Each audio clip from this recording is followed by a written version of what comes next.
में आप सबका स्वागत है। पिछली कक्षा में हमने व्याकरण का संक्षिप्त परिचय पाया, वर्ण से जुड़े महत्वपूर्ण बिंदुओं को समझा और स्वर के सभी पहलुओं का परिचय पाया। स्वर जो वर्ण का पहला भेद था उसके विषय में विस्तार से हम पढ़ चुके हैं। आज की कक्षा में हम व्यंजन पढ़ेंगे और व्यंजन से जुड़े सभी पहलुओं पर विस्तार से चर्चा करेंगे। व्यंजन शुरू करने से पहले स्वर से जुड़े कुछ महत्वपूर्ण ट्रिक्स लेकर के आई हूँ, उसे देख लेते हैं। पहले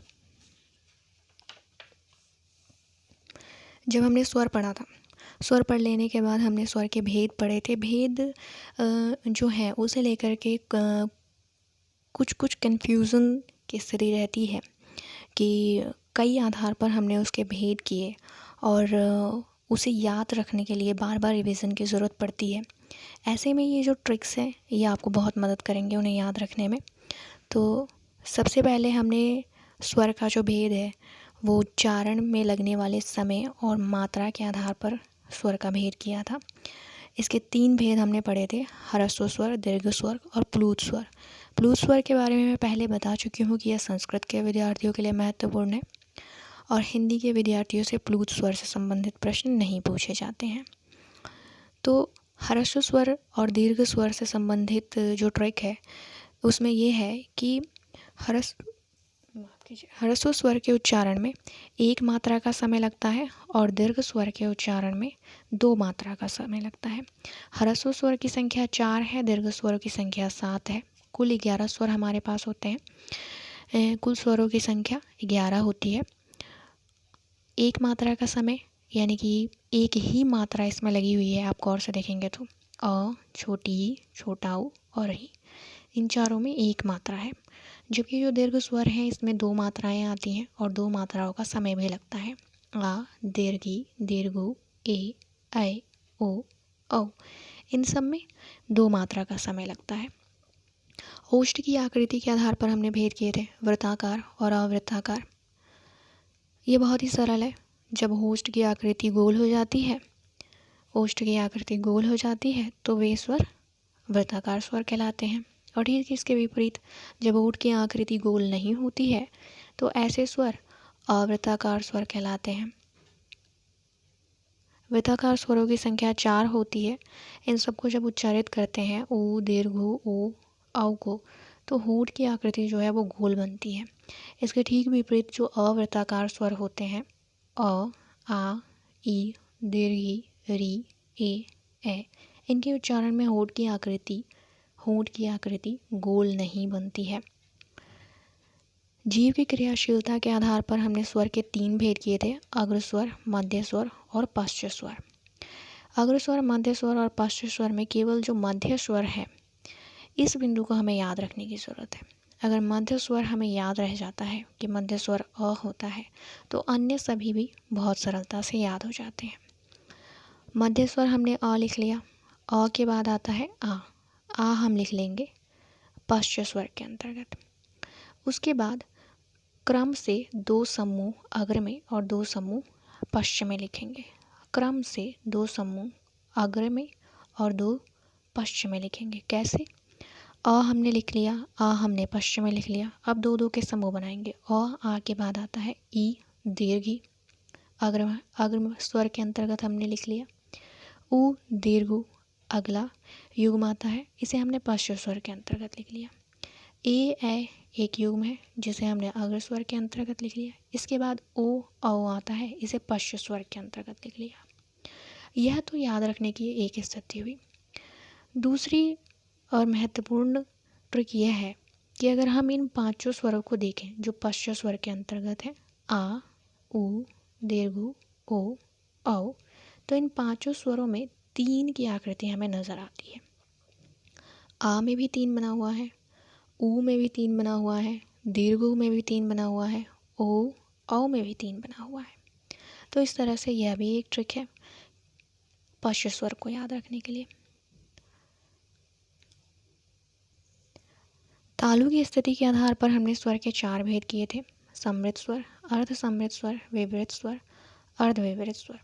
समृद्ध स्वर यानी कि मुंह बंद की स्थिति, अर्ध समृद्ध स्वर यानी कि आधा मुंह बंद की स्थिति, विवृत स्वर यानी मुंह खुलने की स्थिति, पूरी तरह से इसमें मुंह खुलता है, अर्धविवृत स्वर यानी कि आधा मुंह खुलने की स्थिति। विवृत स्वर को केवल याद रखना है। विवृत स्वर यानी कि इसके उच्चारण में मुंह पूरी तरह से खुल जाता है। आ वह स्वर है जिसके उच्चारण में मुंह पूरी तरह से खुल जाता है। केवल इसे याद रखने की ज़रूरत है। आ का जब हम उच्चारण करते हैं तो मुंह पूर्णतः खुल जाता है। आ का जो आधा है वो अ है।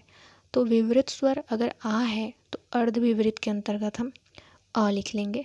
आ का आधा अ अर्धविवृत के अंतर्गत आ गया। आ का आधा अ, यह हो गया।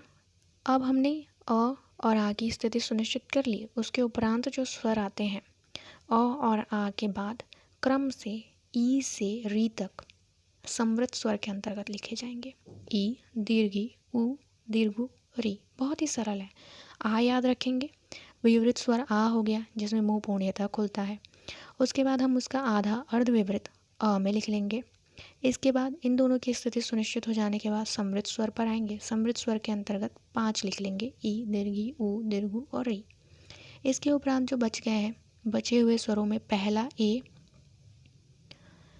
ए हमने यहाँ पे लिख लिया। ए हम यहाँ पे चले आए। उसके बाद ठीक ओ यहाँ पे लिख लिया। ओ के लिए हम यहाँ चले आए। इस तरह से इन जो महत्वपूर्ण जो स्वर के सभी भेद हैं उनको याद रखना बहुत ही सरल है।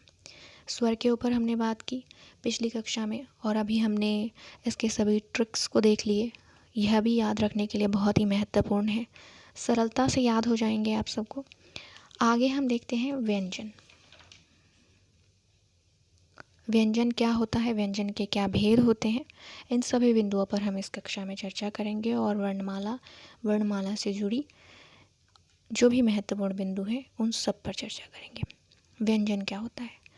व्यंजन वे वर्ण हैं जिनके उच्चारण में मुख से निकलने वाली प्राणवायु स्वतंत्र ढंग से नहीं निकलती है, अर्थात बाधित होकर निकलती है।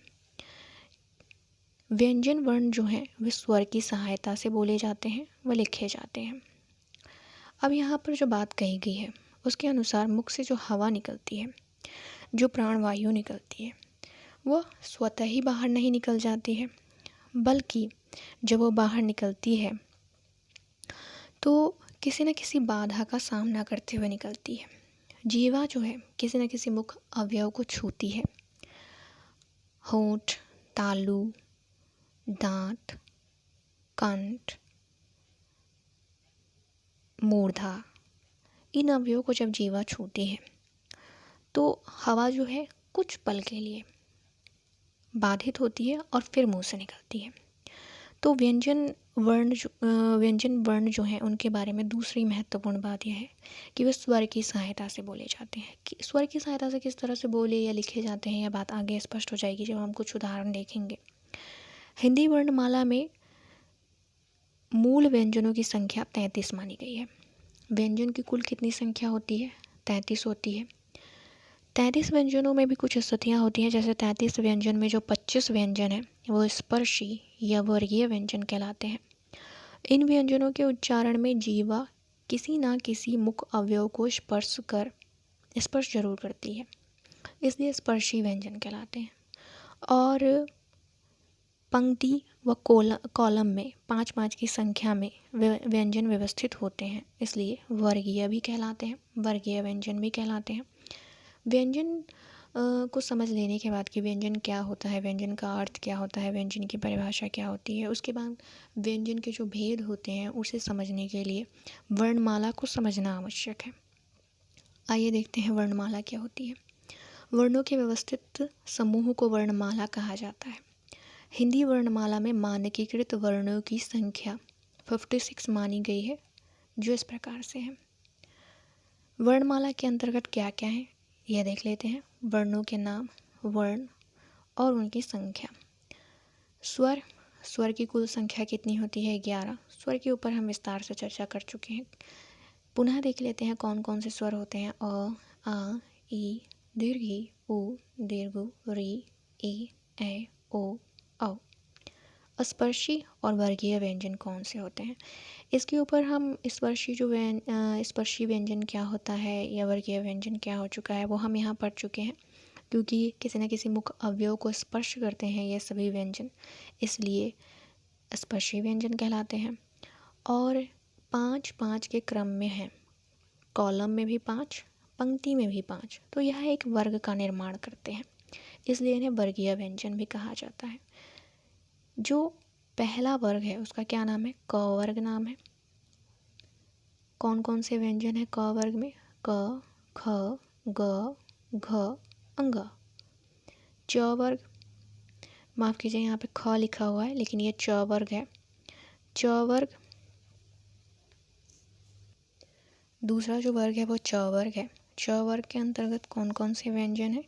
च, छ, ज, झ, य। तीसरा वर्ग ट वर्ग है।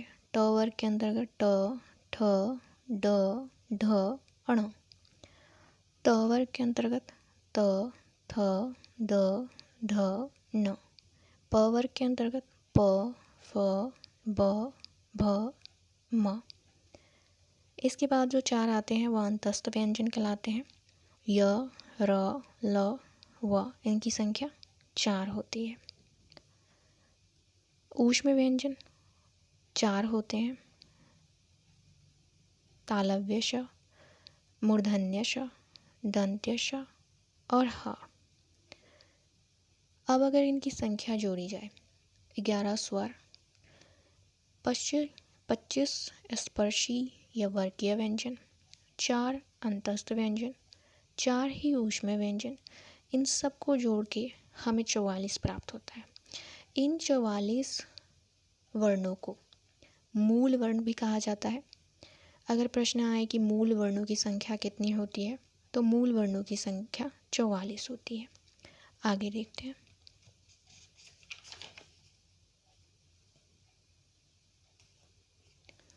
अयोगवाह्य। अयोगवाह्य वर्ण कौन से होते हैं? अनुस्वार और विसर्ग।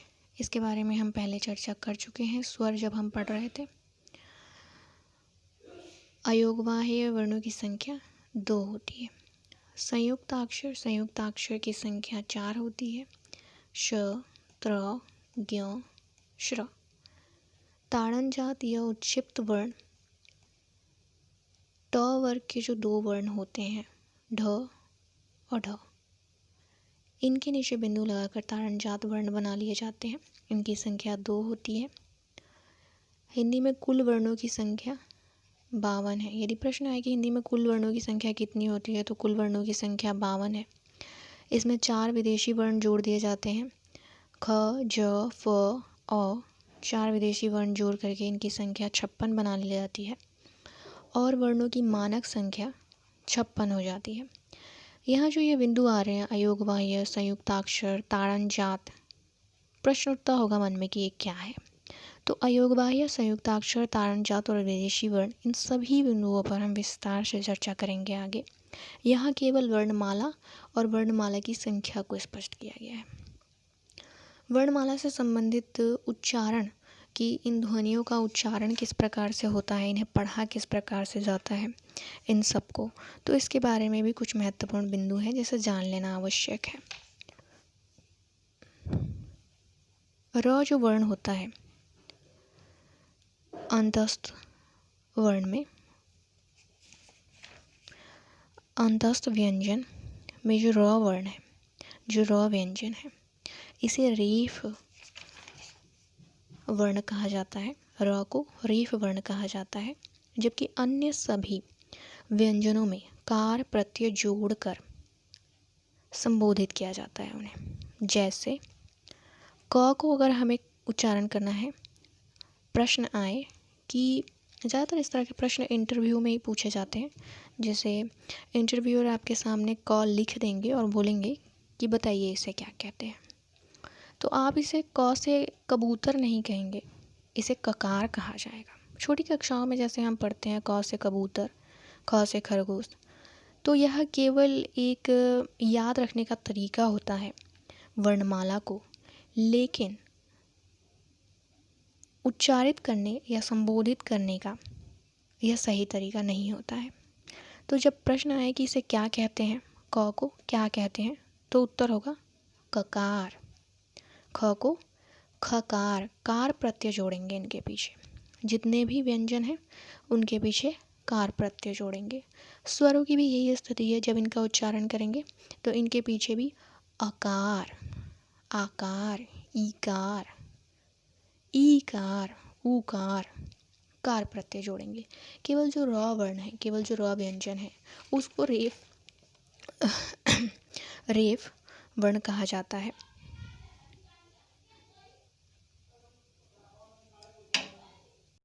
आगे देखते हैं, व्यंजन के प्रकार हैं। व्यंजन के प्रकार हमने सबसे पहले घोष या कंपन के आधार पर किया है। घोष या कंपन के आधार पर व्यंजन के दो भेद होते हैं। अघोष व्यंजन इसमें से पहला है। ऐसे व्यंजन जिनके उच्चारण में हमारी आवाज़ या तो कंपन नहीं करती है या बहुत कम कंपन करती है, उन्हें अघोष व्यंजन कहते हैं। ध्यान से पढ़िए इसे, यहाँ पर लिखा है अघोष। घोष का अर्थ होता है कंपन या गूंज। तो ऐसे व्यंजन जिनके उच्चारण में हमारी आवाज़ या तो कंपन नहीं करती है या बहुत ही कम कंपन करती है, उन्हें अघोष व्यंजन कहते हैं। पांच वर्गों में अब ध्यान दीजिए कि जो हमने पहले पढ़ा तो 5 वर्ग कौन कौन से थे। 5 वर्ग थे क वर्ग, च वर्ग, ट वर्ग, त वर्ग, प वर्ग, ये सारे 5 वर्ग थे। क वर्ग, च वर्ग, ट वर्ग, त वर्ग और 5 वर्ग।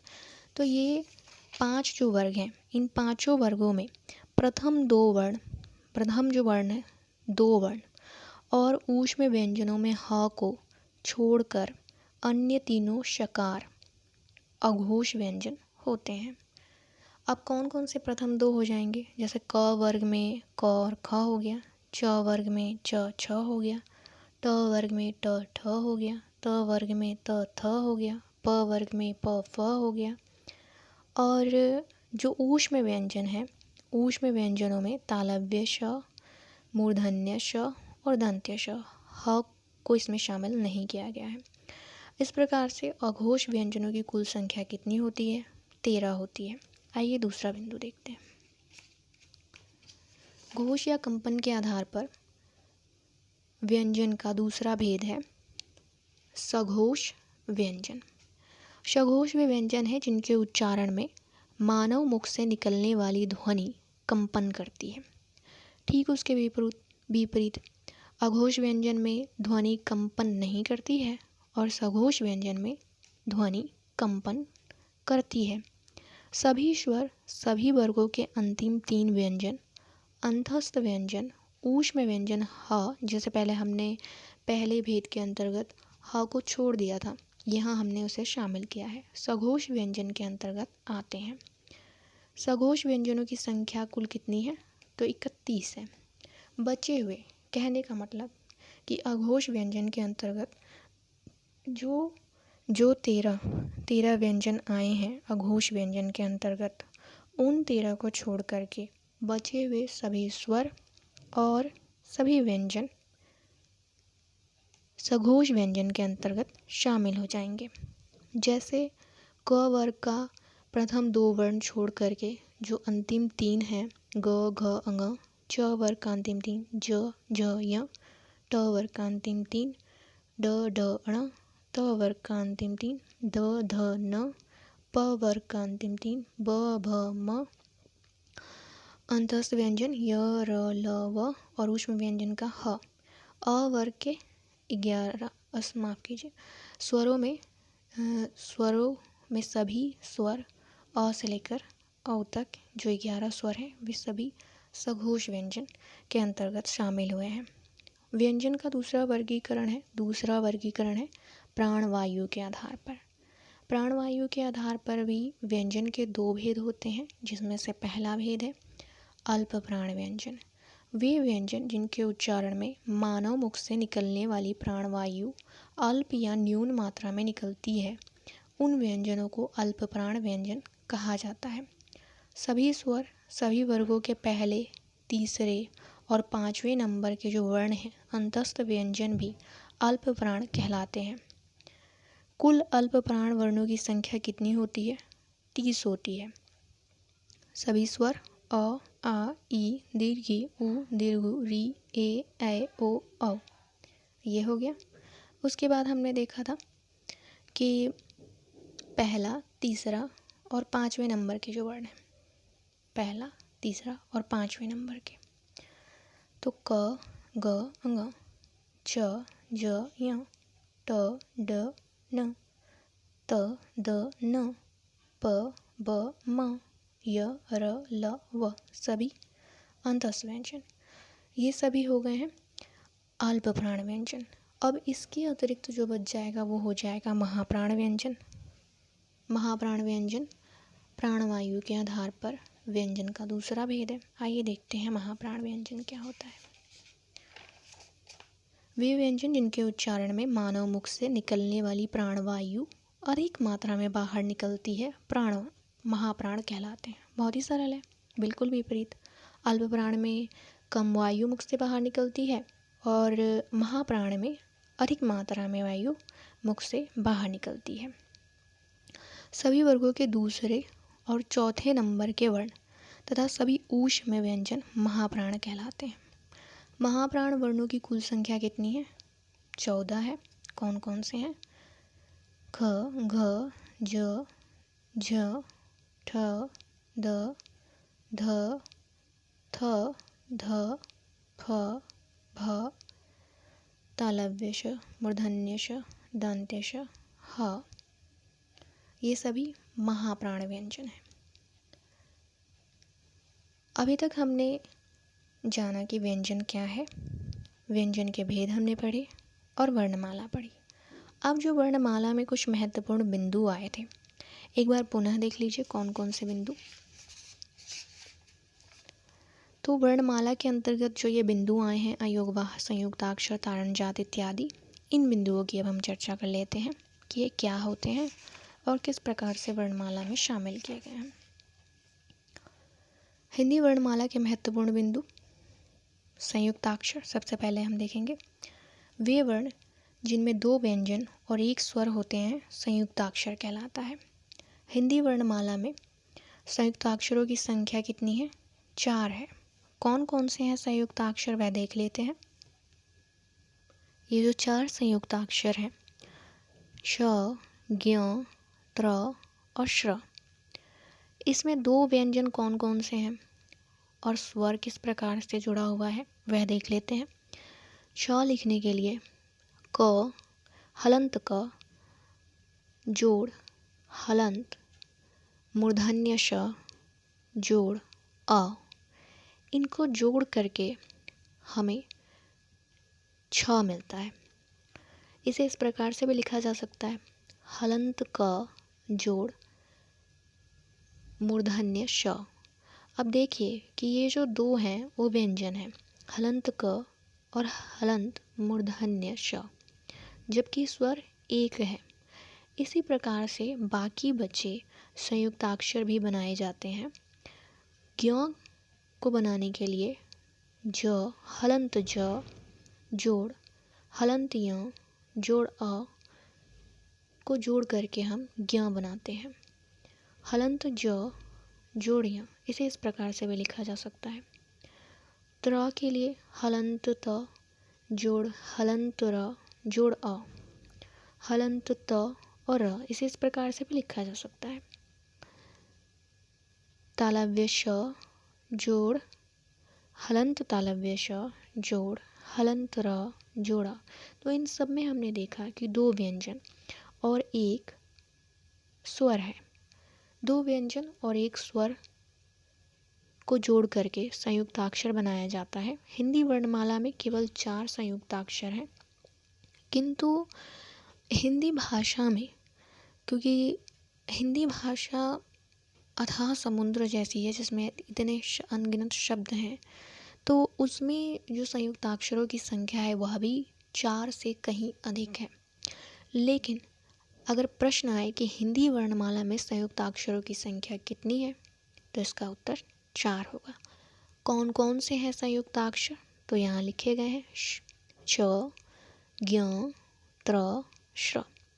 ज्ञ को लेकर के एक महत्वपूर्ण बात यह है कि जो ज्ञ है, हम इसका उच्चारण अक्सर आधा गो य ज्ञ के तौर पर कहते हैं, लेकिन हम देखें तो यहाँ पर हलंत ज का योग हो रहा है हलंत य के साथ और अ के साथ, तब ज्ञ बन रहा है, तो इसका वास्तविक जो उच्चारण है वो ज्ञ होता है, लेकिन लोक प्रचलन में ज्ञ है, इसलिए विज्ञान को विज्ञान बोला जाता है, न कि विज्ञान। आगे देखते हैं। संयुक्त अक्षर की तरह ही द्वितीय व्यंजन होते हैं। इसके साथ ही यह बिंदु भी समझ लेंगे तो बहुत ही सरल होगा इसे समझना यहाँ पर इसके साथ। और यह भी बहुत महत्वपूर्ण बिंदु है। जब दो समान व्यंजन, यहाँ पर देखिए केवल दो व्यंजन नहीं है, दो समान व्यंजन है। जब दो समान व्यंजन और एक स्वर एक साथ लिखे जाते हैं तो यह द्वितीय व्यंजन कहलाता है। उदाहरण के लिए समान ही व्यंजन है, देखिए अलग अलग व्यंजन नहीं है, क और क एक ही व्यंजन है, एक समान दो व्यंजन और एक स्वर कक, इससे बना शब्द है मक्का। च, हलंत च और हलंत च में अ जोड़ करके आधा च और च बनाया गया है, बच्चा, इससे बना शब्द है। अन्य महत्वपूर्ण बात यह है कि महाप्राण व्यंजनों का कभी द्वितीय व्यंजन नहीं बनता है। महाप्राण व्यंजन के बारे में हम पीछे पढ़ चुके हैं। जितने भी महाप्राण व्यंजन हैं उनसे द्वितीय व्यंजन नहीं बनाए जाते हैं। उन्हें छोड़ करके अन्य जो भी व्यंजन हैं उनके द्वितीय व्यंजन बनाए जा सकते हैं। विदेशी स्वर क्या होते हैं? विदेशी स्वर को आगत स्वर भी कहा जाता है और मेहमान स्वर भी कहा जाता है। विदेशी स्वर में आधा चांद तो बनाया जाता है किंतु बिंदु नहीं लगाया जाता है। विदेशी स्वर की बात हो रही है यहाँ पर। तो आगत स्वर की संख्या 1 है। आगत स्वर क्या होता है? अ। इसकी हम पहले भी चर्चा कर चुके हैं। इससे बने हुए कुछ उदाहरण हैं जैसे doctor, college, hospital, oxygen, office, hall. इन सभी शब्दों में अ का प्रयोग हुआ है। डॉक्टर में डॉ में अ आया हुआ है, कॉलेज में क में अ जुड़ा हुआ है, हॉस्पिटल के ह में अ जुड़ा हुआ है, ऑक्सीजन के यहाँ पे तो अ प्रत्यक्ष नज़र आ रहा है, यहाँ भी अ नज़र आ रहा है, हॉल में भी अ जुड़ा हुआ है। तो अ जो है वह विदेशी स्वर है। इसी विदेशी स्वर को आगत स्वर और मेहमान स्वर भी कहा जाता है। अगला बिंदु देख लेते हैं। देखिए, जब हम वर्णमाला पढ़ते हैं तो वर्णमाला के कई जो व्यंजन और स्वर हैं उसमें भिन्न भिन्न बिंदुओं का प्रयोग हम देखते हैं। तो इन बिंदुओं को भी समझ लेना बहुत महत्वपूर्ण है। इन बिंदुओं को समझना भी बहुत महत्व की बात है।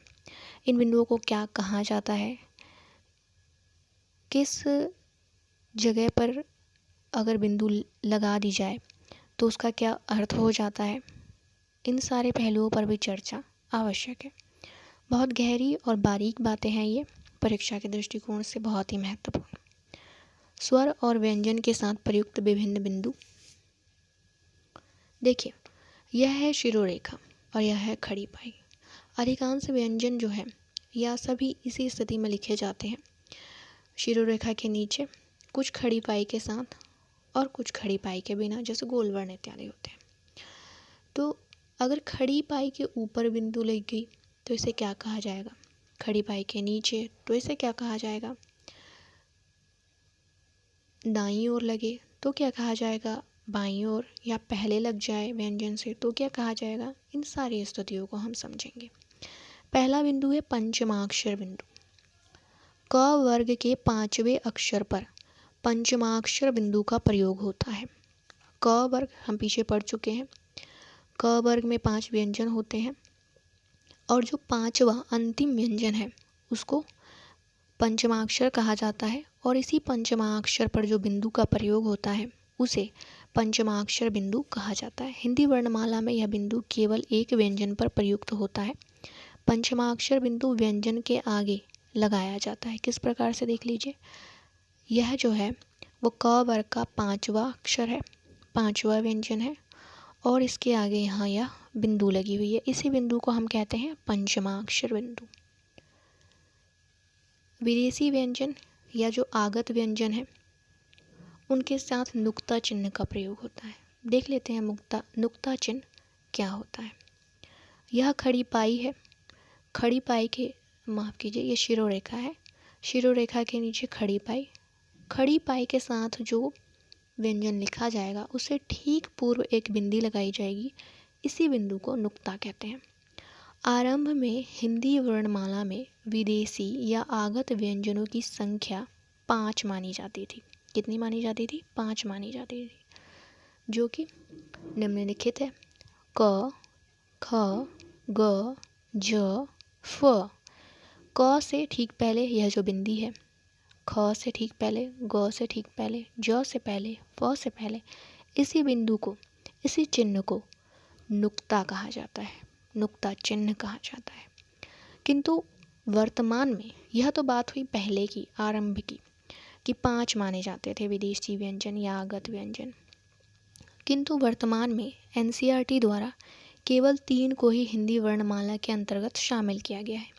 व्यंजन की बात हो रही है, स्वर हम पीछे पढ़ चुके हैं, यहाँ केवल व्यंजन की बात हो रही है। विदेशी स्वर नहीं, विदेशी व्यंजन। तो विदेशी व्यंजन कौन कौन से जिसे एनसीईआरटी ने शामिल किया है? ख, ज, फ। यहाँ से भी प्रश्न पूछे जा चुके हैं कि एनसीईआरटी के अंतर्गत विदेशी व्यंजन कौन कौन से हैं जो वर्णमाला में शामिल किए गए हैं। तो वो है ख, ज, फ। आइए अगला बिंदु देखते हैं। इसी से जुड़ी पहले कुछ महत्वपूर्ण बातें समझ लेते हैं।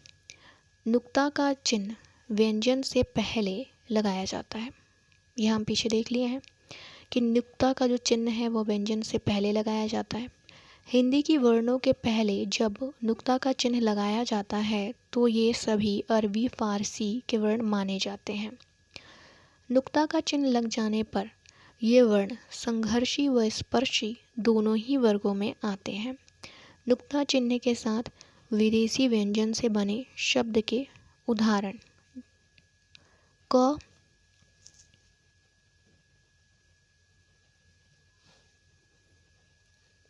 माफ कीजिए, यहाँ क नहीं होगा। नुक्ता चिन्ह से बने विदेशी व्यंजन, नुक्ता चिन्ह के साथ विदेशी व्यंजन से बने शब्द के कुछ उदाहरण हैं। ख से बने शब्द हैं खैर, खिताब, खिदमत, खिलाफ। ज से बने शब्द हैं जमीर, ज़्यादा, सजा, बाजार।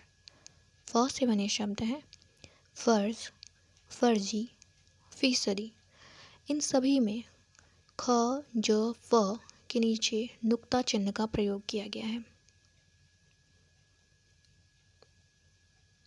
तो यह स्थिति थी नुक्ता चिन्ह की, किस प्रकार से वर्ण के नीचे, वर्ण से पहले आते हैं और किस प्रकार से शब्द में इनका प्रयोग हुआ है। ये सारी बातें हमने जान ली। अगला बिंदु देखते हैं ताड़नजात व्यंजन का। ताड़नजात व्यंजन का एक और नाम उच्छिप्त व्यंजन भी है। शिरोरेखा के नीचे जो खड़ी पाई होती है, इस खड़ी पाई के साथ लिखे गए व्यंजन के ठीक नीचे ताड़नजात चिन्ह लगाया जाता है। ताड़नजात चिन्ह हिंदी वर्णमाला के केवल 2 व्यंजन वर्णों पर लगाया जाता है। यह वर्ण ट वर्ग के अंतिम 2 व्यंजन हैं जिन पर यह चिन्ह लगाया जाता है। वे व्यंजन कौन कौन से हैं देख लेते हैं। ट वर्ग के जो अंतिम 2 व्यंजन हैं ड और ढ, ड और ढ, इनके नीचे बिंदी लगा करके ताड़नजात या उच्छिप्त व्यंजन बना लिया जाता है। इन्हीं को द्विगुण व्यंजन, विकसित व्यंजन भी कहा जाता है। साधारण भाषा में फेंका हुआ चिन्ह भी कहा जाता है। यह जो ड और ढ के नीचे यह बिंदी लगी हुई है, इसे ही ताड़नजात चिन्ह भी कहा जाता है और फेंका हुआ चिन्ह भी कहा जाता है। ये जो 2 व्यंजन हैं, इसके कई नाम हैं: उच्छिप्त व्यंजन, द्विगुण व्यंजन, विकसित व्यंजन। आगे देखते हैं।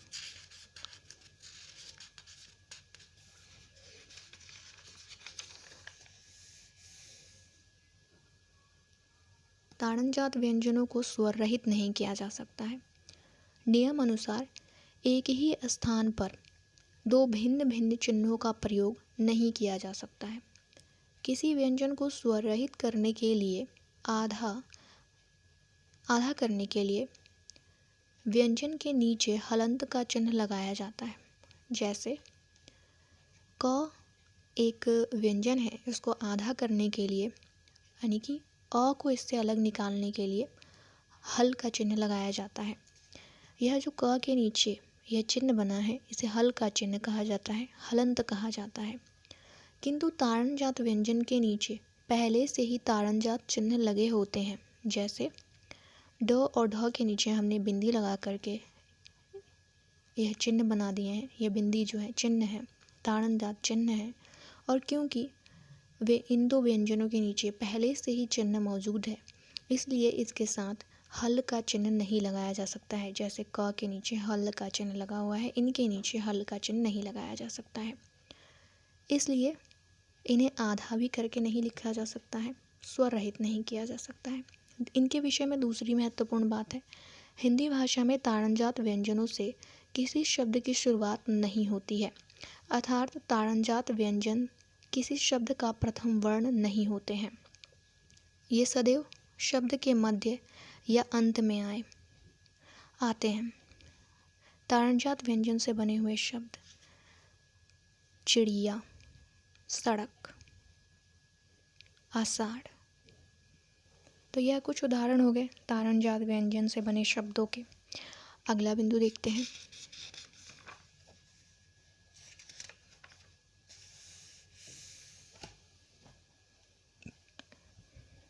अयोगवाह्य के अंतर्गत हम अनुस्वार और विसर्ग को पढ़ चुके हैं। अनुस्वार और विसर्ग में जो बिंदी आती है, शिरोरेखा के ऊपर एक बिंदी, इसे अनुस्वार कहते हैं। और स्वर के आगे ऊपर नीचे जो बिंदु लगाई जाती है उसे विसर्ग कहते हैं। अनुस्वार और विसर्ग अयोगवाह्य ध्वनियाँ या स्वर हैं। अयोगवाह का अर्थ होता है जो जुड़कर वहन नहीं होती है। किसके साथ जुड़कर वहन नहीं होती है? तो व्यंजन के साथ जुड़कर वहन नहीं होती है। अनुस्वार की बिंदी कहाँ लगती है? शिरोरेखा के ऊपर लगाई जाती है। विसर्ग की बिंदी स्वर के सामने ऊपर नीचे लगाई जाती है। अनुस्वार और विसर्ग का प्रयोग 11 स्वरों के साथ किया जाता है, व्यंजन के साथ नहीं किया जाता है। अनुस्वार और विसर्ग की यह बात जान लेने के बाद हम आगे बढ़ते हैं चंद्र बिंदु की ओर। चंद्र बिंदु को अनुनासिक और विकसित स्वर बिंदु के नाम से भी जाना जाता है। अनुनासिक कहा जाता है और विकसित स्वर कहा जाता है। किसे? यह जो चंद्र बिंदु लगाया जाता है स्वर के ऊपर, इसे अनुनासिक और विकसित स्वर कहा जाता है। जब इसे लिखा जाता है तो शिरोरेखा के ऊपर आधा चांद बनाकर बिंदी लगा दी जाती है, इसलिए इसे चंद्र बिंदु कहा जाता है। अनुनासिक इसलिए कहा जाता है क्योंकि जब इसका उच्चारण किया जाता है तो प्राणवायु मुख और नाक दोनों से ही बाहर आती है। इसका विकास हिंदी भाषा वैज्ञानिकों स्वयं किया है, अर्थात ना तो इसे मूल भाषा संस्कृत से लिया गया है और ना ही किसी विदेशी भाषा से लिया गया है, इसलिए इसे हिंदी में विकसित स्वर के नाम से भी जाना जाता है। अनुनासिक स्वर का तद्भव रूप है। अनुनासिक जो है अनुस्वार का तद्भव रूप है। कोई भी शब्द जो अनुस्वार के साथ लिखा गया है वह तत्सम शब्द होगा और जो चंद्र बिंदु के साथ लिखा गया है वह तद्भव शब्द होगा। इसकी चर्चा हम पहले भी कर चुके हैं। एक अन्य महत्वपूर्ण बिंदु आता है अक्षर। जब हम वर्ण पढ़ते हैं तो वर्ण के साथ ही अक्षर को समझ लेना भी सरल है। स्वर और व्यंजन हम अच्छे से समझ चुके हैं कि स्वर क्या होता है, व्यंजन क्या होता है। स्वर और व्यंजन और हिंदी वर्णमाला में शामिल सभी मानक वर्ण, हम हिंदी वर्णमाला भी पढ़ चुके हैं, तो सभी मानक वर्ण जो 56 वर्ण हैं अक्षर कहलाते हैं। किंतु सभी अक्षर जो है वह वर्ण नहीं होते हैं। कैसे? वर्ण में कभी शब्द शामिल नहीं होता है। अब यहाँ बात स्पष्ट हो रही है कि वर्ण में कभी भी शब्द शामिल नहीं होता है, जबकि अक्षर में शब्द भी शामिल होते हैं, जैसे आम, राम, काम आदि। अक्षर में वे ध्वनियाँ होती हैं जो एक लय में बोली जाती हैं और इनमें कोई उतार चढ़ाव नहीं होता है। वर्णों की संख्या निश्चित होती है। ध्यान दीजिए, वर्णों की मानक जो संख्या है हिंदी वर्णमाला में वो 56 है, यह निश्चित बात है, जबकि अक्षरों की संख्या असीमित है। अक्षर कितने भी हो सकते हैं। तो यह बात हो गई अक्षर के ऊपर। अंतिम जो बिंदु है वर्णों के संबंध में कि उच्चारण स्थान के आधार पर वर्णों की स्थिति क्या होती है। जो हमारे वर्ण हैं, वर्णमाला के अंतर्गत जो 56 वर्ण हैं, उनमें से प्रत्येक वर्ण के उच्चारण की अपनी एक स्थिति है।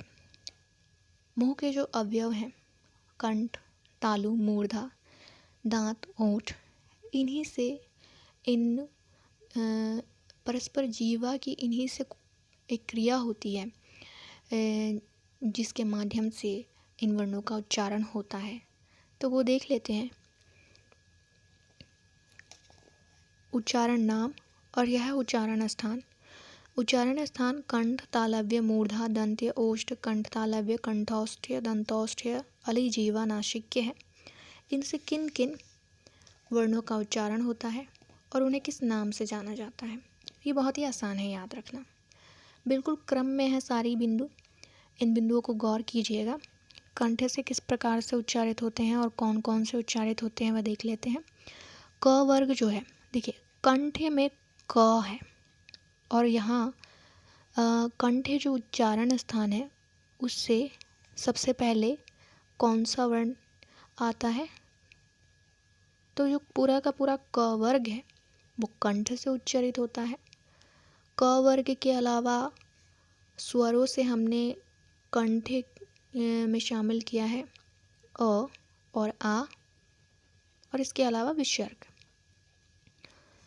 अगर आप मुंह की स्थिति को महसूस करेंगे तो भीतर की ओर से सबसे पहले कंठ ही आता है।